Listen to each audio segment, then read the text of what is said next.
Hello student, today we are out here to start our class 10 economics second chapter from NCERT topic sector of Indian economic. So out here in this chapter we will see that Indian economic has divided into three sector. Clear? What are that three sector? First one primary sector, second one secondary sector, third one tertiary sector. Clear? Now what is primary sector? When we produce a good by exploiting the nature resources, this activity is called primary sector. We can say that the activity that is solely or predominantly dependent on natural factor, for example agriculture, mining, fishing, forestry, this all activity depend upon the natural factor, so this comes under the primary sector. Clear? For example, we can say like cotton. To cultivate cotton, natural resources is most important like rainfall, sunlight and water. After exploiting it, cotton is being produced. So it is also belong to the agriculture activity. So we can include it in primary sector 2. Now next our second sector named as secondary sector. In this sector we include all the manufacture activity. Clear? What activity? Manufacture activity. That is any natural product that is been formed in primary sector, we transferred it into anything other product, like any other product we create from that, and all this manufacturing used to be done in industry. So for this we call it as a industry sector 2. For example, sugarcane. We can talk about sugarcane. A cultivation of sugarcane is a primary activity. Clear? Now from sugarcane we produce goods like sugar or gur. Now that is made where? In industry. For that we can term as a this activity as secondary sector activity. Clear? Now third one we will see talk about the tertiary sector. Now it is important because it gives support to primary sector and secondary sector. Okay, now children, those goods and services that is been produced in primary sector and secondary sector, for that goods what we need transportation to export, to sell it, and for advertisement also we require. So these all are included in tertiary sector.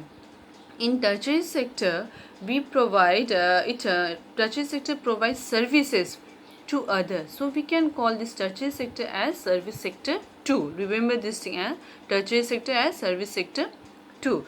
Now for example, teacher, lawyer, doctor can be also included in tertiary sector as because they provide services to other. Now we can take an example like agriculture. We are producing agriculture. Now there was extra production in agriculture. Now what will I do? I want to send that extra production to other region. Now how will I send? Now I can't carry that goods, extra goods, and could give it to the other region, isn't it? Now this is extra production, and out here the other region is it. Midway, what I need? The transport service. Clear? Now this transport service, what it will do? It will carry the goods and it will give it to the other region. Now this transport service come under the tertiary sector. Clear?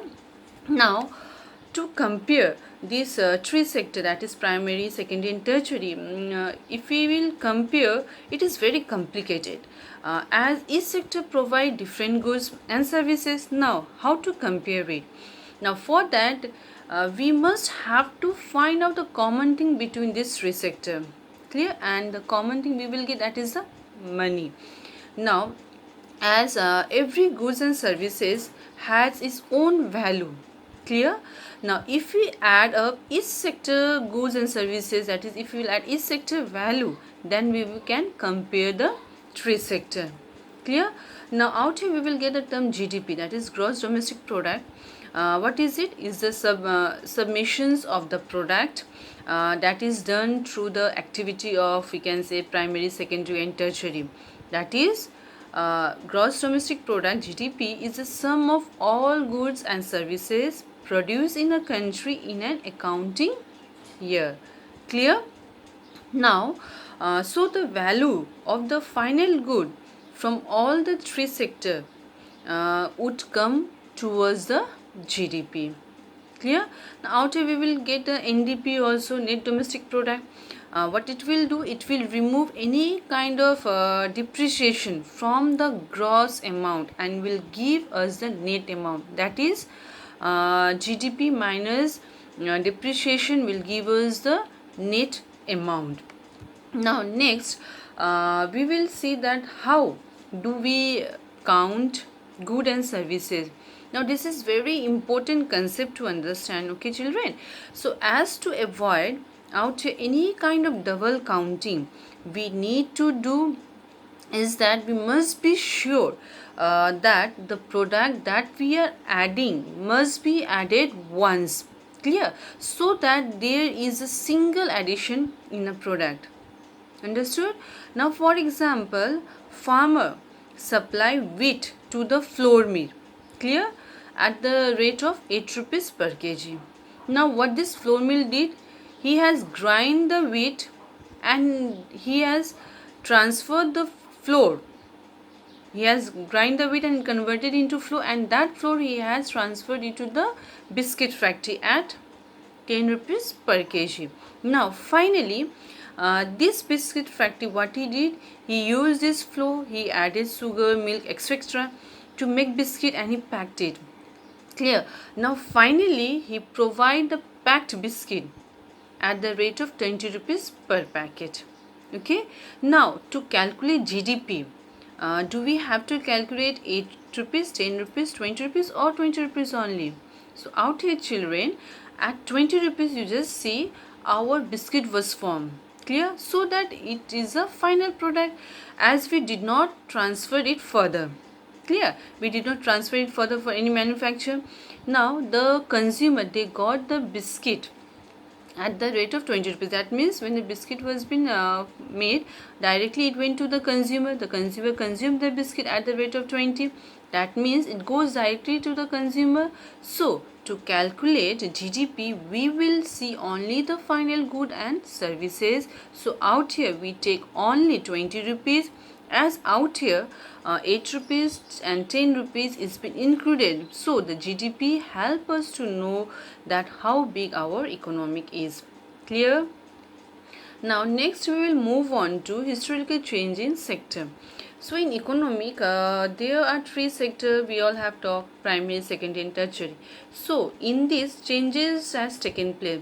So it is very easy to understand that primary sector shift to secondary sector shift to tertiary sector. So what is a shift out here in economy? Clear? We have to understand this one. Now in primary sector, what we can see is that slowly improvement has taken place. That in the technology we have seen, we are using high yielding variety of seed, we are using modern agriculture method out here. So we can say that our large population is been engaged in primary sector. That is, more people are employed out here, and in return there was increase in production too, we have seen. So what we can see is in the economic is that primary sector had hold an important position. Clear? As it has engaged huge population out here, and in GDP sector also, if you will see, this primary sector has great contribution. Okay, so in Indian context, if we will go through, we will see that we will get to see that the India was predominantly based on agriculture. Indian economy is totally dependent on agriculture. Now, why economic moved to secondary sector? As technology was improving, we are having huge food production, so we need to do some modern invention out there. So we have excess production out here. So what we will do, like of wheat and apple, excess production is there. So new technology has to be developed. So we can see that the new method of manufacturing has started. Clear? That is, that means we have industry was been set up out there for that. Clear? Now where we are having excess apple out here, now what will I do with that excess apple? I have to set up a new machine in industry through which I could manufacture new thing out of this apple, excess apple. That is, I established a machine which could make make jam out here through that apple. Now, so this is a new invention out here. People are being engaged in this activity. Clear? So when primary sector reaches at the highest peak, we will see that it moves to the secondary sector. Clear? It best start from with that new method of manufacturing will start out here. For that, new factory will set up to expand this manufacturing production.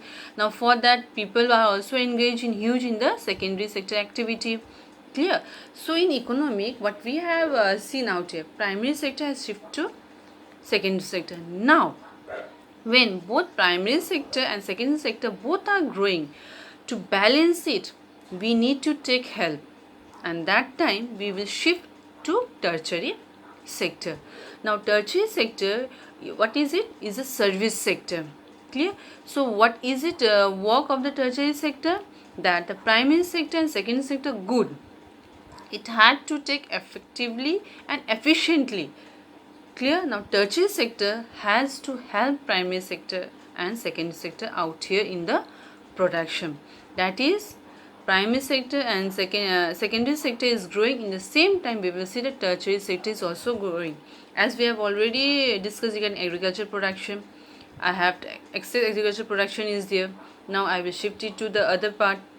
Now if there is too much agriculture production is going on, now that production, for example I have talked with apple, excess apple production is there. Now that apple I have to send it to the industry for manufacture of jam. How will I do?